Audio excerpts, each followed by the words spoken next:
শেখ হাসিনার দেখা পেতে ভারতের আসামের একটি হোটেলে উঠেছেন ওবায়দুল কাদের। বেশ কিছুদিন ধরেই তিনি দলের সভাপতি শেখ হাসিনার সঙ্গে সাক্ষাতের চেষ্টা চালিয়ে যাচ্ছিলেন। এবার সাবেক প্রধানমন্ত্রী শেখ হাসিনাকে ফেরাতে ভারতকে কঠোর হুঁশিয়ারি দিলেন ডক্টর ইউনূস। শেখ হাসিনা ভারত থেকে তার রাজনৈতিক কর্মকাণ্ড চালিয়ে যাচ্ছেন বলে অভিযোগ করেছেন অন্তর্বর্তীকালীন সরকারের প্রধান উপদেষ্টা ডক্টর। দর্শক, আজকের এই ভিডিওটি দেখলে আপনারা রীতিমতো অবাক হয়ে যাবেন। আপনারা জানেন ইতিমধ্যে আওয়ামী লীগ সরকারের পতন হয়েছে। এখন ক্ষমতায় আছেন অন্তর্বর্তী সরকার ডক্টর মোহাম্মদ ইউনূস। অন্তর্বর্তী সরকারের মাননীয় উপদেষ্টা ডক্টর মোহাম্মদ ইউনূস থাকাকালীন দেশে কি কি ঘটনা ঘটে যাচ্ছে তা আপনাদের প্রমাণ সহকারে দেখাবো। দর্শক, কথা আর বাড়াবো না, ভিডিওতে চলে যাব। তার আগে আপনাদের কাছে ছোট্ট একটি অনুরোধ, আপনি যদি আমাদের চ্যানেলে নতুন দর্শক হয়ে থাকেন তাহলে অবশ্যই চ্যানেলটি সাবস্ক্রাইব করে পাশে থাকা বেল আইকনটি বাজিয়ে দিতে ভুলবেন না। যারা অলরেডি আমার চ্যানেলটি সাবস্ক্রাইব করেছেন তাদেরকে জানাই অসংখ্য ধন্যবাদ। চলুন ভিডিওটি শুরু করা যাক। এবার সাবেক প্রধানমন্ত্রী শেখ হাসিনাকে ফেরাতে ভারতকে কঠোর হুঁশিয়ারি দিলেন ডক্টর ইউনূস। শেখ হাসিনা ভারত থেকে তার রাজনৈতিক কর্মকাণ্ড চালিয়ে যাচ্ছেন বলে অভিযোগ করেছেন অন্তর্বর্তীকালীন সরকারের প্রধান উপদেষ্টা ডক্টর মোহাম্মদ ইউনূস। গণ অভ্যুত্থানের মুখে শেখ হাসিনা দেশ ছেড়ে ভারত চলে যাওয়ার পর থেকে সেখানে বসেই নেতাকর্মীদের একের পর এক নির্দেশনা দিতে দেখা যায় তাকে। এরই মধ্যে তার বেশ কয়েকটি কল রেকর্ডও ফাঁস হয় সামাজিক যোগাযোগ মাধ্যমে, যেখানে তিনি এক এক সময় এক এক নির্দেশনা দিয়ে দেশকে অস্থিতিশীল করে তোলার পায়তারা করেন। তাই এবার তাকে বাংলাদেশে ফিরিয়ে আনতে পদক্ষেপ নিয়েছেন প্রধান উপদেষ্টা। ভারতীয় সংবাদ মাধ্যম দ্য হিন্দুকে দেওয়া এক সাক্ষাৎকারে ডক্টর ইউনূস বলেন, বিচারের মুখোমুখি করতে হাসিনাকে অবশ্যই ফিরিয়ে দিতে হবে ভারতকে। এছাড়া হাসিনাকে ফিরিয়ে না দিলে বাংলাদেশ ও ভারতের মধ্যে খুব একটা সুখের সম্পর্ক তৈরি হবে না বলেও হুঁশিয়ারি উচ্চারণ করেছেন তিনি। একই সঙ্গে আওয়ামী লীগকে আগামী জাতীয় সংসদের নির্বাচনে প্রতিদ্বন্দ্বিতার সুযোগ দেওয়া হবে কিনা সে প্রশ্নেও কথা বলেছেন নোবেলজয়ী এই অর্থনীতিবিদ। সোমবার সংবাদ মাধ্যমটির ওয়েবসাইটে সাক্ষাৎকারটি প্রকাশিত হয়। সংবাদ মাধ্যমটি বলছে, ঢাকায় নিজের বাসভবনে দ্য হিন্দুর সাথে একান্ত সাক্ষাৎকারে অধ্যাপক ডক্টর ইউনূস ভারতের সাথে সম্পর্ক এবং সংস্কারের পরিকল্পনার বিষয়ে তার দৃষ্টিভঙ্গি তুলে ধরেন। তিনি তার সরকার গঠনের 100 দিনের বিভিন্ন কর্মকাণ্ড নিয়ে কথা বলেন এবং উগ্রপন্থার উত্থান ও হিন্দু এবং অন্যান্য সংখ্যালঘুদের নিরাপত্তা নিয়ে প্রকাশিত প্রতিবেদনগুলোকে প্রোপাগান্ডা বলে অভিহিত করেছেন তিনি। বাংলাদেশের অন্তর্বর্তী সরকারের 100 দিন পূর্তিতে দেশের আইন শৃঙ্খলা এবং অর্থনীতি ইস্যুতে করা এক প্রশ্নের জবাবে প্রধান উপদেষ্টা বলেন, এখনো আইন শৃঙ্খলা পরিস্থিতির উন্নতি করছি, তবে আমি বলবো না যে আমরা এখনই এ গ্রেড পেয়েছি। অন্য ইস্যুতে বলবো অর্থনীতির ক্ষেত্রে আমাদের অর্জন A+, কারণ আমরা উত্তরাধিকারী সূত্রে ছিন্ন ভিন্ন অর্থনীতি পেয়েছিলাম। সমস্ত আর্থিক প্রতিষ্ঠান এবং ব্যাংকিং ব্যবস্থা প্রায় ভেঙে পড়েছে। ডক্টর ইউনূস আরো বলেন, দেশে উন্মত্ত ব্যাংকিং সিস্টেম ছিল, খারাপ ঋণ ছিল, 60% অশোধিত ঋণ, বহু ব্যাংক একে অপরের সাথে কিভাবে লেনদেন করতে হয়, গ্রাহকদের সাথে কিভাবে আচরণ করতে হয় ইত্যাদি জানেই না। আমাদের প্রায় অকার্যকর একটি আর্থিক ব্যবস্থা ছিল, তাই সেখান থেকে আমরা ব্যাংকিং সিস্টেমকে আবার কার্যকর করে এই পর্যায়ে এসেছি। আবারও দুঃসংবাদ পেল সাবেক প্রধানমন্ত্রী স্বৈরাচার শেখ হাসিনা। জুলাই আগস্টের গণহত্যার ঘটনায় সাবেক প্রধানমন্ত্রী শেখ হাসিনার বিরুদ্ধে দায়ের করা মামলা 1 মাসের মধ্যে অগ্রগতি প্রতিবেদন জমা দেওয়ার নির্দেশ দিয়েছেন আন্তর্জাতিক অপরাধ ট্রাইব্যুনাল। আগামী 17 ডিসেম্বরের মধ্যে মামলার অগ্রগতি প্রতিবেদন ট্রাইব্যুনালে জমা দিতে আদেশ দেওয়া হয়েছে। এদিকে আন্তর্জাতিক অপরাধ ট্রাইব্যুনালে আওয়ামী লীগ সরকারের সাবেক 13 জন মন্ত্রী, এমপি ও আমলাকে হাজির করা হয়েছে। মানবতা বিরোধী অপরাধের একটি মামলায় তাদের হাজির করা হয়। আসামিদের মধ্যে আছেন সাবেক আইনমন্ত্রী আনিসুল হক, সাবেক প্রধানমন্ত্রী উপদেষ্টা সালমান এফ রহমান ও তৌফিক এলাহি চৌধুরী, ওয়াকার্স পার্টির সভাপতি রাশেদ খান মেনন, জাসদ সভাপতি হাসানুল হক ইনু, সাবেক বিমান মন্ত্রী মোহাম্মদ ফারুক খান, সাবেক সমাজ কল্যাণ মন্ত্রী দীপু মনি, সাবেক পাট মন্ত্রী গোলাম দস্তগীর গাজী, তথ্য প্রযুক্তি প্রতিমন্ত্রী জুনাইদ আহমেদ পলক, সাবেক শিল্প প্রতিমন্ত্রী কামাল আহমেদ মজুমদার এবং সাবেক এমপি শাহজাহান খান।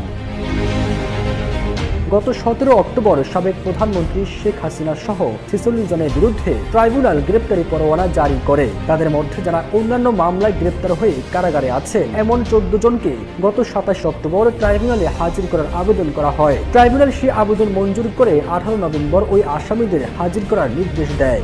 শেখ হাসিনাও পালাবে না, তার কর্মীরাও পালাবে।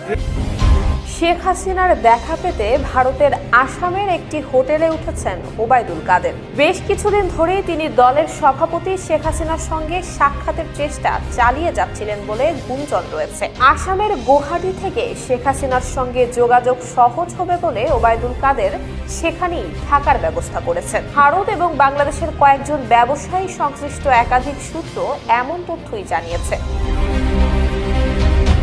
গত 5 আগস্ট গণ আন্দোলনের মুখে শেখ হাসিনা সরকারের পতন হয়। তিনি প্রধানমন্ত্রী পদ থেকে পদত্যাগ করে ভারতে পালিয়ে যান। তার দলের নেতাকর্মীরা অনেকেই পালিয়ে বিভিন্ন দেশে যান, আবার অনেকেই গা ঢাকা দেন। অনেকেই সীমান্তে ধরা পড়েছেন। সীমান্ত পার হতে গিয়ে মৃত্যুর ঘটনাও ঘটেছে। আওয়ামী লীগের সাধারণ সম্পাদক এবং সাবেক সেতুমন্ত্রী ওবায়দুল কাদেরকে জুলাই আগস্ট গণহত্যার অন্যতম মাস্টারমাইন্ড ধরা হয়। তিনি গত 8 নভেম্বর শেষ রাতে অবৈধ পথে ভারতে পালিয়েছেন বলে গুঞ্জন ছড়ায়।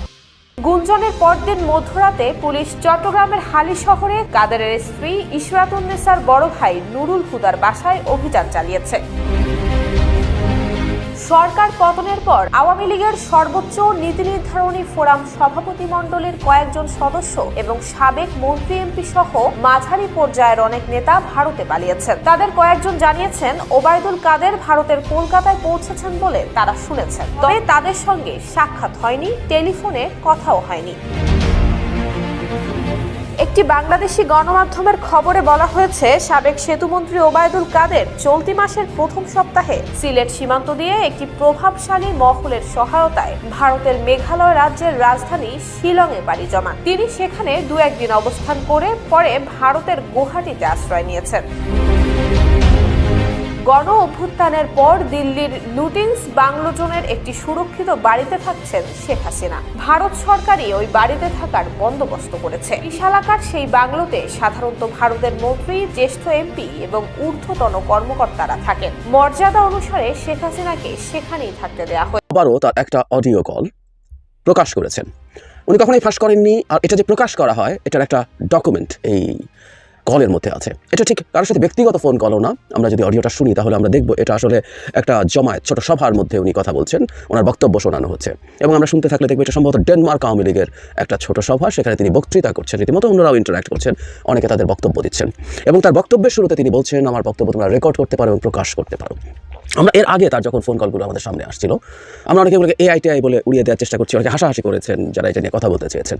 তো এখন কেউ বলতে পারে তার শুরুতে যে নিয়ে কথাটা বলছেন এটাও পুরোটা এআই দিয়ে হতে পারে না, ব্যাপারগুলো এরকম না। ইনফ্যাক্ট আমরা কিছুদিন আগে ট্রাম্প নিয়ে তার যে বক্তব্য ছিল, সেই বক্তব্যের রিয়াকশনে ট্রাম্পের ছবি নিয়ে বের হওয়া, গ্রেফতার হওয়া, আবার মুহূর্তেই ভারতের মিডিয়াতে সেটা প্রকাশ করা, সব কিছুতে আমরা বুঝতে পারি শেখ হাসিনার বক্তব্য। Not only that, BBC Bangla কয়েকদিন আগে একটা রিপোর্টে খুব স্পষ্টভাবে বলেছে যে ভারতের পদস্থ কর্মকর্তারা সরাসরি না বললেও প্রকাশ্যে স্বীকার না করলে তারা নিশ্চিত করেছেন এগুলো শেখ হাসিনারই কণ্ঠস্বর। তাহলে আসলে আর কিছু বলার থাকে না। এবং তারা এটা বলছেন যে শেখ হাসিনার একটা স্পেসে একরকম কনফাইন্ড আছেন তার নিরাপত্তার স্বার্থে, কিন্তু তার যোগাযোগের সব রকম টুলস তার কাছে আছে, তার কথা বলা, তার ইন্টারনেটে কানেক্টেড হওয়া সব কিছুই আছে। সুতরাং এটা একটা নতুন ডাইমেনশন এবার তিনি নিজের মুখে বলতে আমরা শুনছি। ভেতরে যা যা আছে এগুলো এক ধরনের গতানুগতিক কথা, তার ডিনায়াল প্রথম থেকেই আছে। উনি কাউকে হত্যা করেননি, গণহত্যা করেনি, সব গণহত্যা ডক্টর ইউনুস করেছে। পুলিশের কাছে কোনো মেটাল বুলেট তার সব ভাষ্য মতে নাকি ছিল না, ফলে সবাই যা ইচ্ছা তা করতে পেরেছে, কোটাই মেনে নিয়েছেন। তারপরও কেন এগুলো হলো, উদ্দেশ্য ছিল নাকি তাকে হত্যা করা, এবং সেটা করার জন্য সবাই চেষ্টা করেছে। তখন আশপাশের লোকজন তাকে হত্যা করা মানে বাংলাদেশকে হত্যা করা, তিনি না থাকা মানে বাংলাদেশ শেষ হয়ে যাওয়া, বাংলাদেশ এখন ভালো হতে শুরু করবে, কারণ তিনি ছিলেন না, তিনি নেই, তিনি থাকা মানে এই দেশ শেষ হয়ে যাওয়া। তিলে তিলে এই দেশটাকে উনি শেষ করেছেন, এবং এই শেষ হওয়ার মাসুল আমরা কত রকমভাবে দিব আমরা এটা খুব স্পষ্টভাবে দেখতে পাচ্ছি। যাই হোক, দীর্ঘ আলো কথাবার্তা, অনেক লম্বা কথাবার্তা বলছেন তারা, নানান রকম বক্তব্য দিচ্ছেন, তার পাশে পাল্টাপাল্টি ইন্টারাকশনগুলো আমরা শুনতে পাচ্ছি, অসংখ্যবার আপা শুনতে পেয়েছি। নট অনলি দ্যাট, লুটপাট, এই সরকার নাকি সব কিছু লুটপাট করার জন্য, এই অভ্যুত্থান হয়েছে লুটপাট করার জন্য। মানে বাংলাদেশের ইতিহাসে বা পৃথিবীর ইতিহাসে এত বড় লুটপাট করা কোনো মানুষ যার নেতৃত্বে এই ঐতিহাসিক লুটপাট হয়েছে, কোনো একদিন এই লুটপাটটা স্টাডি হবে আমাদের রাষ্ট্রবিজ্ঞানে। মাফিয়া স্টেট বানিয়ে কীভাবে স্টেটকে শেষ করা হয়েছে, তিনি লুটপাটের বক্তব্য দিচ্ছেন। এবং খুব ইন্টারেস্টিংলি তিনি ডক্টর ইউনুসও নাকি চুরি করতে গেছেন, লুট করতে গেছেন গণভবনে। আমি জানি না আওয়ামী লীগের লোকজন কতটা শিশুতোষ, মানে প্রথম একবার নাকি লোকজন গিয়ে ওটাকে ছাত্র জনতা লুট করেছে, পরে শেষ হওয়ার পর যা বাকি আছে সেটা লুট করার জন্য ডক্টর ইউনুস গেছেন। আমরা ডক্টর ইউনুসকে যেতে দেখেছি, নিশ্চিতভাবেই দেখেছি, এবং তিনি আসলে এটাকে যে একটা জাদুঘর হবে জুলাই অভ্যুত্থানের, সেটার কী হবে না হবে সেই পরিকল্পনা করতে গেছেন। কিন্তু ডক্টর ইউনুস গেছেন লুট করতে, এবং সেই কথা শুনে তার সভায় উপস্থিত লোকজন হই হই করে ওঠেন, উৎসাহ দেন। এই হলো আওয়ামী লীগ, এবং এই আওয়ামী লীগ আবার ফেরত আসতে চাইছে। যাই হোক ফাইন, আমি আমি আমি আগেও বলেছি আওয়ামী লীগের শেখ হাসিনার এই ধরনের ফোন কল আরও আসুক, আসতে থাকুক, এগুলো আমাদেরকে হেল্প করে। একটা মানুষ কত নীচ, কত নিষ্ঠুর, কত বর্বর, প্রতিটা ফোন কল আমাদেরকে এগুলো স্মরণ করিয়ে দেয়। ন্যূনতম কোনো দুঃখবোধ, ন্যূনতম কোনো অপরাধবোধ নেই। সুতরাং কেউ যদি বলেন আগে কি ভালো ছিলাম বা আগেই ভালো ছিলাম, মানে কারো বলার টেন্ডেন্সি আছে, এবং in most of the cases those people are paid, অথবা তারা আওয়ামী লীগের হালুয়া রুটির ভাগ পেয়েছিল আগে, কোনো না কোনো একটা তো বটেই। যাই হোক, আগে ভালো ছিলাম কিনা, এই নারী যতবার আমাদের সামনে আসবেন, কথা বলবেন, তার চেহারা দেখাবেন, তত আমাদের জন্য সেই জিনিসটা কমব্যাট করা সহজ হবে। কিন্তু আজকের ভিডিও যেটা সবচেয়ে জরুরি আমি মনে করি, সরকারের এই ব্যাপারে কথা বলা দরকারও আছে। এটা নিয়ে বন্ধ হবে তা না, কিন্তু আমি প্রায় বলছি যে শেখ হাসিনা ওখানে আছেন এবং যা করছেন এটা ভারত সরকারের উপরে পাল্টা চাপ দেওয়ার জন্য কাজ করবে। সুতরাং সরকার এই কাজটা করবে এই উদ্দেশ্যে না যে এটার পর শেখ হাসিনার এসব বক্তব্য বন্ধ হবে। আমি বলছি এই বক্তব্যগুলো চালু থাকায় কোনো ক্ষতি নাই, বরং লাভই আছে। কিন্তু সরকারের অবস্থান তার জায়গা থেকে এটা হতে পারে। ডক্টর ইউনুস ইনফ্যাক্ট রিপিটেডলি এটা বলেছেন। ইনফ্যাক্ট গতদিন আমি আল জাজিরার সাথে সাক্ষাৎকারেও দেখেছি যে তিনি ওখানে ফর দ্য টাইমিং আছেন, ইটস ওকে, তাকে চাওয়া হবে যখন তার কনভিকশন হবে। কিন্তু সেখানে বসে তিনি যা করছেন, তিনি দেশের ভেতরে যেসব আদেশ দিচ্ছেন, বক্তব্য দিচ্ছেন, দেশে যা করতে বলছেন, যেমন এখানেও তিনি প্রবাস থেকে কী করা যাবে সেটার ইনস্ট্রাকশন দিচ্ছেন, কীভাবে বিদেশি রাজনীতিবিদ পার্লামেন্টারিয়ানদের সাথে খাতির টাতির করা যায়, করতে হবে করে কীভাবে কী করতে হবে। মানে দেশপ্রেমিক জাতীয়তাবাদী শেখ হাসিনা, যিনি বিদেশি হস্তক্ষেপের বিরুদ্ধে কত কথা। অবশ্য ভারত তো বিদেশ না, ওটা বাপ কিংবা ওটা প্রভু, তাই দিল্লি আছে, আমরা আছি, ভারতকে তারা ম্যানেজ করে ফেলেছেন, ওটা দিয়ে আমেরিকা। দর্শক, সম্পূর্ণ ভিডিওটি দেখলেন, আশা করি বিষয়টি বুঝতে পেরেছেন। এই নিয়ে আপনার গুরুত্বপূর্ণ মন্তব্যটি অবশ্যই কমেন্ট বক্সে জানিয়ে দিবেন। ধন্যবাদ।